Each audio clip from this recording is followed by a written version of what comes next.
दोस्तों नमस्कार, सुप्रभात। इस सुबह की सुंदर सुनहरी धूप के साथ आपका स्वागत है। दोस्तों, आप सुन रहे हैं सनातन धर्म से जुड़ी कथाएं और कहानियों से भरा ये चैनल।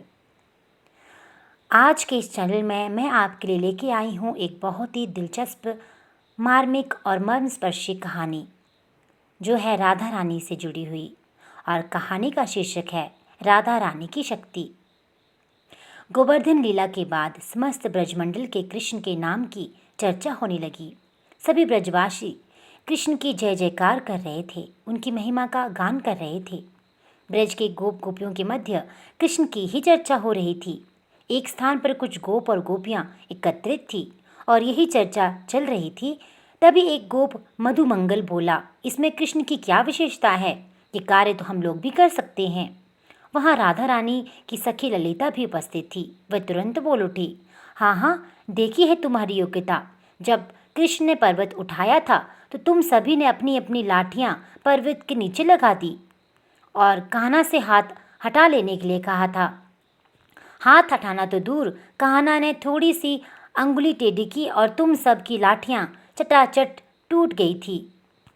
तब तुम सब मिलकर यही बोले थे, कान्हा तुम ही संभालो। तब कान्हा ने ही पर्वत संभाला था।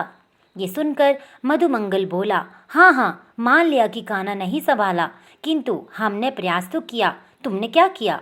ये सुनकर ललिता बोली, हाँ हाँ, देखी है तुम्हारी कान्हा की शक्ति। माना हमने कुछ नहीं किया, किंतु हमारी सखी राधा रानी तो किया। मधुमंगल बोला, अच्छा जी, राधा रानी ने क्या किया? तनिक ये तो बताओ। ललिता ने उत्तर दिया, पर्वत तो हमारी राधा रानी ने ही उठाया था, कृष्ण का तो बस नाम ही हो गया। ये सुनकर सभी गोपसखा हंसने लगे और बोले, लो जी, अब ये राधा रानी कहाँ से आ गई?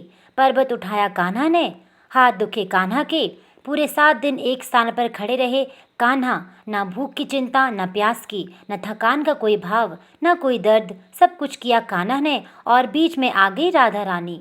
तब ललिता बोली, लगता है जिस समय कान्हा ने पर्वत उठाया था उस समय तुम लोग कहीं और थे, अन्यथा तुमको भी पता चल जाता कि पर्वत तो हमारी राधा रानी ने ही उठाया था। ये सुनकर सभी गोपसखा बोले, ऐसी प्रलयकारी स्थिति में कहीं और जाकर हमको क्या मरना था? एक कृष्ण ही तो थे हम सबका आश्रय, जिन्होंने सबके प्राणों की रक्षा की। ललिता बोली, तब भी तुमको ये नहीं पता चला कि पर्वत हमारी राधा रानी ने उठाया था? सभी गोपसखा बोले, हमने तो ऐसा कुछ भी नहीं देखा। तब ललिता बोली, अच्छा ये बताओ कि कान्हा ने पर्वत किस हाथ से उठाया था? मदमंगल बोला, कान्हा ने तो पर्वत अपने बाएं हाथ से ही उठाया था, दाएं हाथ की तो आवश्यकता ही नहीं पड़ी। तब ललिता बोली, तभी तो मैं कहती हूँ कि पर्वत हमारी राधा रानी ने उठाया, कृष्ण ने नहीं। यदि कृष्ण अपनी शक्ति से पर्वत उठाते तो वह दाएं हाथ से उठाते, किंतु उन्होंने पर्वत बाएं हाथ से उठाया, क्योंकि किसी पुरुष का दायां भाग उसका स्वयं का तथा बायां भाग स्त्री का प्रतीक होता है। जब कान्हा ने पर्वत उठाया तब उन्होंने श्री राधा रानी का स्मरण किया और तब पर्वत उठाया। इसी कारण उन्होंने पर्वत बाएं हाथ से उठाया। कृष्ण के स्मरण करने पर श्री राधा रानी ने उनकी शक्ति बनकर पर्वत को धारण किया। अब किसी भी बाल ग्वाल के पास ललिता के स्तर का कोई उत्तर नहीं था। सभी निरुत्तर हो गए और ललिता राधे राधे गुनगुनाती वहां से चली गई। ये सत्य है कि राधे रानी ही भगवान श्री कृष्ण की आदि शक्ति है। जब भी भगवान कृष्ण ने कोई विशेष कार्य किया, पहले अपनी शक्ति का स्मरण किया। श्री राधा रानी कृष्ण की शक्ति के रूप में सदा कृष्ण के साथ रही। इसीलिए कहा जाता है कि श्री कृष्ण को प्राप्त करना है तो श्री राधा रानी को प्रसन्न करना चाहिए। जहाँ राधा रानी होगी वहाँ श्री कृष्ण स्वयं ही चले आते हैं। यही कारण है कि भक्त लोग कृष्ण के नाम से पहले राधा का नाम लेते हैं।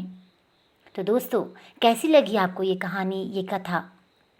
ऐसी अन्य कथाएं और कहानियाँ सुनने के लिए इस चैनल के साथ जुड़े रहिए और साथ ही साथ चैनल को लाइक, सब्सक्राइब और शेयर करना बिल्कुल ना भूलें।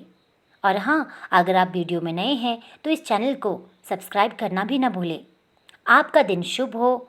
जय श्री राधे राधे।